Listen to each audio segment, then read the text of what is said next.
ছবির শুরুতে আমরা দেখতে পাই একটি মেয়ে ঘন জঙ্গলের ভিতর দিয়ে একা একা কারো কাছ থেকে পালানোর চেষ্টা করছিল। ছুটতে ছুটতে সে একটা শুনশান ঘরের কাছে এসে পৌঁছায়। তখনই তাকে কেউ একটা ধরে নেয়, যেটা কালো পিশাচের মতো ছিল। তখনই ওলেনার ঘুম ভেঙে ওঠে। সে তো এতক্ষণ স্বপ্ন দেখছিল। সে অনেক ঘাবড়ে গিয়েছিল। সে বুঝতেই পারছিল না এই স্বপ্ন বারবার কেন আসছে। তার কুকুরের সাথে কিছুক্ষণ মস্তি করার পরে সে কিচেনে আসে, যেখানে তার বয়ফ্রেন্ড অ্যান্ড্রিউ তার জন্য ব্রেকফাস্ট রেডি করছিল। অ্যান্ড্রিউ ওলেনাকে অনেক ভালোবাসে। সেখানে তারা দুজনে অনেক কাছাকাছি আসে, একে অপরের ফিলিংস শেয়ার করে। পরে অ্যান্ড্রিউ সেখান থেকে চলে যায়, কিন্তু ওলেনার ওইসব ভেবে মন খারাপ ছিল। তাই সে তার আন্টিকে ফোন করে সব কিছুই বলে দেয়। তার আন্টির নাম ছিল ইভদোকিয়া। শহরটি ছিল রাশিয়া। শীতের মরশুম। রাতে অ্যান্ড্রিউ এবং ওলেনা অনেক কাছাকাছি আসে এবং তারা সেখানেই ইন্টিমেট হয়। ওই সময় শোনা যায় যে রাশিয়ানরা ইউক্রেনের সৈন্যদের উপর হামলা করে দিয়েছে। বলছি 2022 সালের 23শে ফেব্রুয়ারির কথা, যেখানে রাশিয়ান মহিলার উপর অস্বাভাবিক আচরণ করা হচ্ছিল। ওলেনা এই সব জানলা দিয়ে দেখছিল, তাই তারা সেখান থেকে পালানোর প্ল্যান করছিল। তারা তাদের পুরনো আন্টির কাছে যাওয়ার কথা ভাবছিল, কারণ দ্বিতীয় বিশ্বযুদ্ধের সময় সেইখানেই তার আন্টি ছিল এবং কোনো রকম হামলা সেখানে হয়নি। কিন্তু কিছু দূর যাওয়ার পরে তারা রাশিয়ান গার্ডদেরকে দেখতে পায়। তখন রাশিয়ান সৈন্যরা সেখানে আসে আর তারা ওলেনার সঙ্গে খারাপ ব্যবহার করতে লাগে। তাদের গার্ডসরা ওলেনার সঙ্গে ওইসব করতে চাইছিল, তাই তারা তার হেড অফিসারের সঙ্গে কথা বলে এবং হেড অফিসারও এতে রাজি হয়ে যায়, যার জন্য ওলেনার সঙ্গে তারা খারাপ ব্যবহার করতে থাকে। কিন্তু অ্যান্ড্রিউ একজন ইউক্রেনের সৈনিক ছিল। সে এটা সহ্য করতে পারে না। সে তাদের উপর গুলি করে আর ওখান থেকে যখন পালিয়ে যাচ্ছিল তখন একজন সৈন্যের পায়ের উপর দিয়ে গাড়ি চলে যায়। রাশিয়ান সৈন্যরা অনেক গুলি চালায়, যার পরে একটি গুলি অ্যান্ড্রিউর গায়ে লেগে যায়, কিন্তু তারা ওখান থেকে পালাতে সক্ষম হয়েছিল। আর তারা পালিয়ে যেতে সৈন্যরা অনেক রেগে গিয়েছিল। আর যার পায়ের উপর দিয়ে গাড়ি চলে গিয়েছিল তার অবস্থা খুব খারাপ হয়ে গেছিল।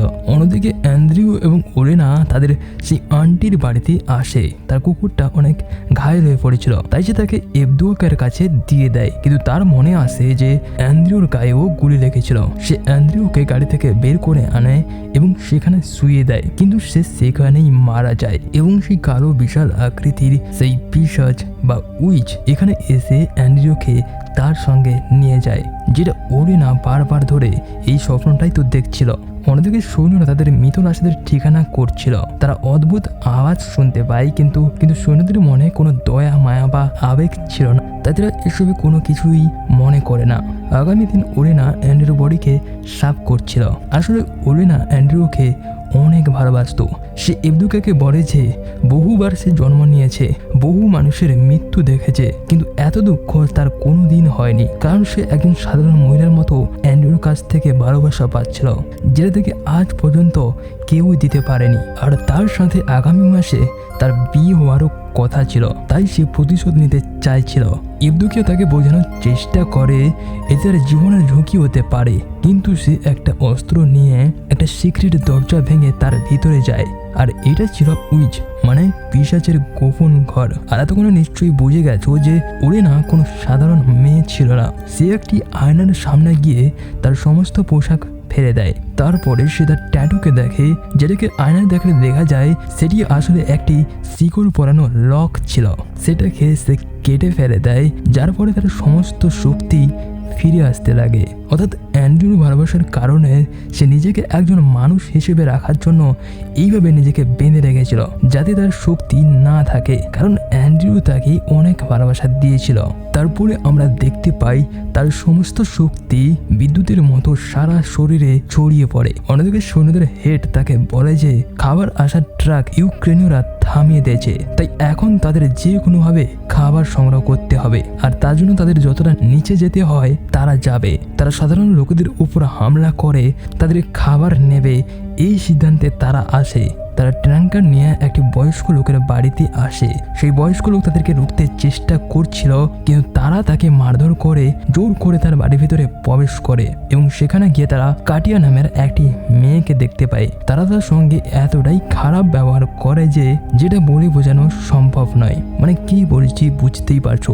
তারা কাটিয়ার সঙ্গে কোনোভাবে দয়া মায়া দেখায় না। কাটিয়ার আওয়াজ শুনে একজন বৃদ্ধ মহিলা বাইরে থাকা সৈন্যদের বলে যে তোমাদের এসব করা উচিত হচ্ছে না। একজন রাশিয়ান গার্ডসের ওই মহিলার অত্যাধিক জ্ঞান দেওয়াটা ভালো লাগছিল না, তাই সে তাকে সেখানে গুলি করে মেরে দেয় এবং তারা কাটিয়াকে তাদের সঙ্গে নিয়ে আসে, কারণ তারা সবাই মিলে কাটিয়ার সঙ্গে মজা নিতে চাইছিল। কিন্তু একজন সৈনিকের এসব পছন্দ হচ্ছিল না। তারপরে আমরা ওলেনাকে দেখতে পাই যে তার আসল রূপে ফিরে আসে। সে গাড়িতে থাকা রক্তকে তার সঙ্গে নিয়ে যায় এবং কিছু মন্ত্রভূত করে দেয়, যার পরে ক্যাম্প করা সেই ঘায়েল সৈন্য যার পায়ের ওপর দিয়ে গাড়ি চলে গিয়েছিল তার মুখ দিয়ে কালো এক গুচ্ছ চুল বেরোতে থাকে। আর তার সঙ্গে মেসেজও আসে যে তাদের সবার মৃত্যু হতে চলেছে খুবই জঘন্যভাবে। যার পরে তার পায়ের ওপর ওলেনা ব্ল্যাক ম্যাজিক করে আর তাকে মেরে ফেলে। অর্থাৎ ওলেনা কোনো সাধারণ উইচ ছিল না, ম্যাজিকের উইচ ছিল। কিন্তু তাদের অফিসার এইসব কোনো কিছুতেই বিশ্বাস করে না। সেখানে তাকে একজন সোলজার বুঝিয়ে বলে যে এই জঙ্গল গভীর অভিশপ্তে ভরা রয়েছে, কিন্তু কেউই তার কথায় বিশ্বাস করে না। তারপর মৃত সৈনিকদের সেখানে দাফন করে দিয়ে কাটিয়াকে মাঝ রাস্তায় ছেড়ে দেয়। তারপরে ওলেনা সেখানে আসে আর কাটিয়াকে জিজ্ঞেস করে যে সে বদলা নিতে চায় কিনা। কাটিয়া বদলা নিতে চাইছিল, কিন্তু সেটা সে বলতে পারছিল না। কিন্তু ওলেনার বুঝতে কোনো অসুবিধা হয়নি। তারপরে হঠাৎ উইচ জেনারেল হেডকে পেছন থেকে ঘিরে ফেলে। তারপর সে জেগে দেখে যে এটা তার স্বপ্ন ছিল। জেনারেল বাইরে এসে জিজ্ঞেস করে এখানে কোনো কিছু হয়েছিল কিনা, কিন্তু তার সৈনিক তাকে না বলে দেয়। জেনারেল ভয় পেলেও তার এইসবের প্রতি এখনো পর্যন্ত বিশ্বাস হয় না। যে সৈনিকটা কাটিয়ার সঙ্গে জঘন্য ব্যবহার করছিল তার প্রাইভেট পার্ট দিয়ে লাল খুন বের হতে থাকে, যেটাকে দেখে সে অনেক ভয় পেয়ে যায়। সে অন্যান্য সৈনিকদেরও ভয় দেখাতে থাকে আর একজন সৈনিকের ওপরে মন্ত্রভূত করে তাকে মারতে চাইছিল, কিন্তু তার হাতে তার ছেলে এবং পত্নীর ফটোকে দেখতে পেয়ে সে সেখান থেকে চলে যায়। অপরদিকে আরেকজন সৈনিক কিছু আওয়াজ শুনতে পেয়ে ঘাবড়ে গিয়েছিল। সে অনেক টাকা দেখতে পায়, মানে তাকে টাকার রূপ দেখানো হচ্ছিল।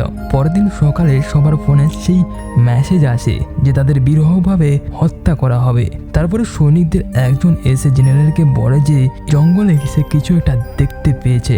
জেনারেল সেখানে আসার পর দেখে যে সেখানে কেউ ব্ল্যাক ম্যাজিক করে গিয়েছে। তারা নিজেদেরকেই দোষ দিয়ে থাকে যে এটা কে বানিয়েছে। কিন্তু কাল রাতের ওইসব ঘটনা বলার পরে জেনারেল ওদের কথায় বিশ্বাস করে নেয় আর তাদের মিস হয়ে যাওয়া আরেকজন সাথীকে খুঁজতে বের হয়, যে কাল রাতে টাকার পিছনে দৌড়ে গিয়েছিল। জেনারেল তার পায়ের ছাপ দেখতে পায় এবং সেই দিকে তারা এগিয়ে যায়। সেখানে গিয়ে তারা দেখতে পায় যে সেই সৈনিকের অবস্থা খুবই খারাপ, কেউ নিরীহভাবে তার উপর অত্যাচার করছিল। আর আমরা পাশে ওলেনাকে দেখতে পাই যে এসব কিছু মন্ত্রের সাহায্যে করছিল।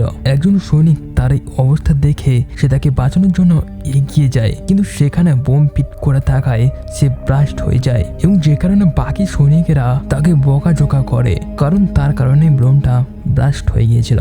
অন্যদিকে ওলেনাকে দেখা যায় যে এখন তার নিজের শক্তিকে বাড়ানোর জন্য উইচ এবং ডেমনের শক্তিকে একসঙ্গে করার চেষ্টা করছে। সে নিজের মধ্যে কারাজাদুর শক্তিকে নিয়ে নেয়, যেটা তার মৃত্যুর কারণ হয়ে দাঁড়াবে। কারণ সৈনিকদের শেষ লোক মারা যাওয়ার সঙ্গে সঙ্গে ওলেনারও মৃত্যু হয়ে যাবে।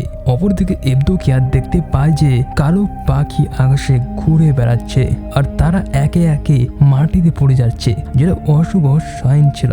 এবদোকিয়া এসব বুঝতে পেরে যায়। সে ওলেনার কাছে ছুটে আসে। সেখানে এসে দেখতে পায় যে সেই মা এবং ছেলের ফটোতে ক্রস চিহ্ন বানাচ্ছে, অর্থাৎ তার মনে এখন দয়া মায়া সবটুকুই সে ত্যাগ করে দিয়েছে। সে এসে তাকে বলে যে এইসব বন্ধ করো, এতে তোমার জীবন চলে যেতে পারে। সে তাকে বলে বহু বছর আগে সে তাকে বাঁচিয়েছিল, এইভাবে তার এই অবস্থা সে কোনোভাবেই দেখতে পারবে না।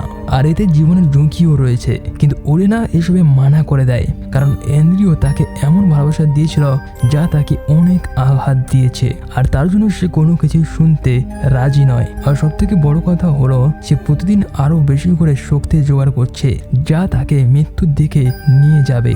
অন্যদিকে সেই লোকটা মা এবং ছেলের সংবাদ পায়, অর্থাৎ ওলেনা তাদের জাদুবশ করে এই হাল করেছে। তারপরে সে তার জেনারেলকে এসে সব বলে, কিন্তু তার কথা জেনারেল একটুও বিশ্বাস করতে চাইছিল না।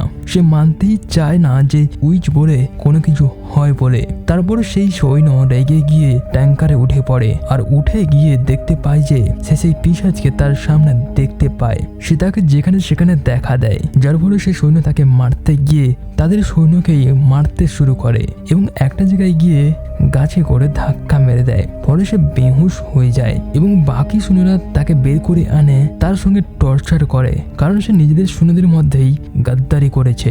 সে তাদেরকে বোঝানোর চেষ্টা করছিল যে সে এইসব কিছুই করেনি, কিন্তু তারা শুনতে রাজি ছিল না, কারণ তারা এখনো পর্যন্ত উইচকে বিশ্বাস করতে পারেনি। দিনের পর দিন তাদের সৈন্যদের মৃত্যুর সংখ্যা বাড়তেই চলেছিল। হঠাৎ একদিন সেখানে মাইন্ড ব্লাস্ট হতে থাকে, যেটা ওলেনা করিয়েছিল যাতে তাদের সবাইকে আলাদা করতে পারে। তারপরে সে সেই সৈন্যের পিছনে পড়ে যায় যে সেই বৃদ্ধ মহিলাকে মেরেছিল, এবং সেই বৃদ্ধ মহিলার রূপ নিয়ে ওলেনা সেখানে এসেছিল। সে তার থেকে পালিয়ে বেড়াচ্ছিল। একটা জায়গায় সে হঠাৎ তাকে দেখে নেয়, যার ফলে সে পড়ে যায়, কিন্তু পরবর্তীতে সেখানে তার বয়সকে আসতে দেখে অনেক খুশি হয়। কিন্তু তার বয়স সেখানে এসে তার মাথায় কিছু সাইন এঁকে দেয়। আসলে সে ওলেনা ছিল। সে তার দিল বের করে নিয়ে যায়, যেটা দেখে বাকি সৈন্যরা হতবাক হয়েছিল, কারণ এরকম জঘন্য কাজ কে করেছে তারা এটা ভেবেই হতবাক হয়ে গেছিল। অন্যদিকে দেখা যায় যে ওলেনা এইসব খাচ্ছে, মানে সে এখন পুরোপুরি ডেভিল উইচে পরিণত হয়ে গেছে। যাকে এইসব করতে দেখে এবদুকে তাকে এসব করতে মানা করে, কিন্তু ওলেনা তার কন্ট্রোলে ছিল না, তাই সে এবদুকের উপর আঘাত করে। কিন্তু নিজের বসে আসার পর সে সেখান থেকে চলে যায়। রাতে যখন এই বিষয় নিয়ে ঝগড়া করছিল, তখন ওলেনা সেখানে এসে তাদের ধমকে যায় যে তাদের সবার মৃত্যু হবে। কিন্তু জেনারেল এসব মানে না, কারণ সে মনে করছিল যে এটা ইউক্রেনীয়দের কোনো একটা চাল হতে পারে তাদেরকে ভয় দেখানোর জন্য। পরের সকালে তারা দেখে যে সমস্ত লাশ গায়েব হয়ে গেছে। সৈন্যরা সেখানে এসে দেখে যে আগের মতো সব লাশ ব্লাস্ট হয়ে গেছে, যেটা দেখে একজন সৈনিক সেখানে নিজেকে গুলি করে মারা যায়, কারণ সে ভয়ঙ্কর ভাবে মারার থেকে নিজেকে গুলি করে মেরে ফেলা অনেক ভালো ভেবেছিল। তারা ওলেনাকে দেখতে পায় এবং গুলি করতে থাকে, কিন্তু তাকে মারতে পারে না। অপরদিকে কাটিয়ার এক্স কারি তখন তরপাচ্ছিল, তখন সেখানে কাটিয়ে চলে আসে এবং তাকে মারার জন্য যায়, কিন্তু তার আগতে মিনতি দেখে সে তাকে মারতে পারে না। কিন্তু পরে সৈনিক বন্দুক কাটিয়ার দিকে করলে সে তাকে আঘাত করে শেষ করে দেয়, অর্থাৎ কাটিয়ার বদলাও এখন পুরনো হয়েছে। অন্যদিকে ওলেনার অবস্থা ধীরে ধীরে আরো খারাপ হতে যাচ্ছিল। ইবদুকিয়া তার এই অবস্থা দেখে তাকে থামতে বলে। সে ইবদুকের উপর চিৎকার করে ওঠে, কারণ তার কাছে তার ভালোবাসা অনেক বড় ছিল।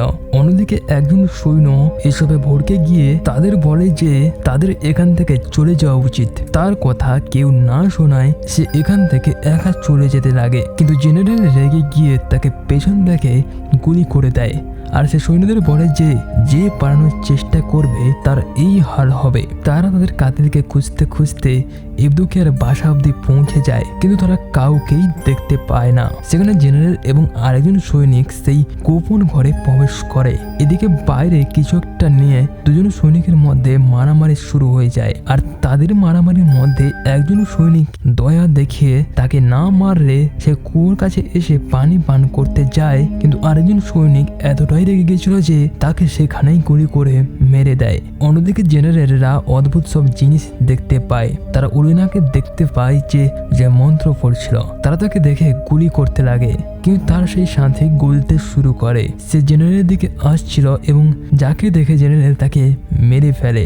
জেনারেল সেখানে লুকিয়ে পড়ে। ওলেনা সেখানে দিয়ে আসছিল আর জেনারেল তাকে পিছন থেকে আঘাত করে আর তার সঙ্গে খারাপ ব্যবহার করতে থাকে, কিন্তু পেছন থেকে ওলেনা চলে আসে আর জেনারেল দেখে সে তো তাদেরই রক্ত হচ্ছিল, অর্থাৎ ওরিনা তার জালে ফাঁসিয়ে সবাইকে নিয়ে এসেছে আর সে জেনারেলকে আঘাত করে। কিন্তু তার অবস্থা খারাপ হয়ে যাচ্ছিল, কারণ শেষজনকে মারার সাথে সাথে ওরিনাও মারা যাবে। ইবদুকিয়া লাস্ট জনকে মারতে মানা করে, কিন্তু সে শুনছিল না। সেই সময় তার কুকুর সেখানে চলে আসে, যার পেটে বাচ্চা ছিল। তাকে দেখে ইবদুকিয়া ভেঙে পড়ে, কারণ তার পেটেও অ্যান্ড্রিউর বাচ্চা বড় হচ্ছিল। আর ইবদুকিয়া তার বাচ্চার দহি দেখিয়ে তাকে শান্ত করে, যার ফলে সে তাকে মারে না আর ওরিনা বেঁচে যায়। কিন্তু সে জেনারেলকেও ছাড়তে চাইছিল না। তখন ইবদুকিয়া বলে যে তার সঙ্গে প্রতিশোধ নেওয়ার জন্য অন্য উপায় রয়েছে। তারা তাকে পাগল বানিয়ে ছেড়ে দেয়। কিছুদিন পরে দেখা যায় অন্যান্য রাশিয়ান সৈন্যরা সেখানে এসে পড়েছে, আর তারা এসে তাকে তাদের সাথীদের ব্যাপারে জিজ্ঞেস করে, কিন্তু সে কিছুই বলতে না পারায় তারা ভেবেছিল যে সেই তাদের সাথীদের মেরে ফেলেছে, মানে এখন তার সঙ্গে আলাদা রকম শাস্তি হতে চলেছে। অন্যদিকে ওরিনাকে দেখা যায়, যার বাচ্চার জন্ম হয়েছে। আর এর সাথে এত সুন্দর একটা মুভির এখানে শেষ হয়ে যায়। তো যদি এই এক্সপ্লেনেশনটি ভালো লেগে থাকে তাহলে ভিডিওটিকে লাইক করে চ্যানেলটিকে সাবস্ক্রাইব করে দিও।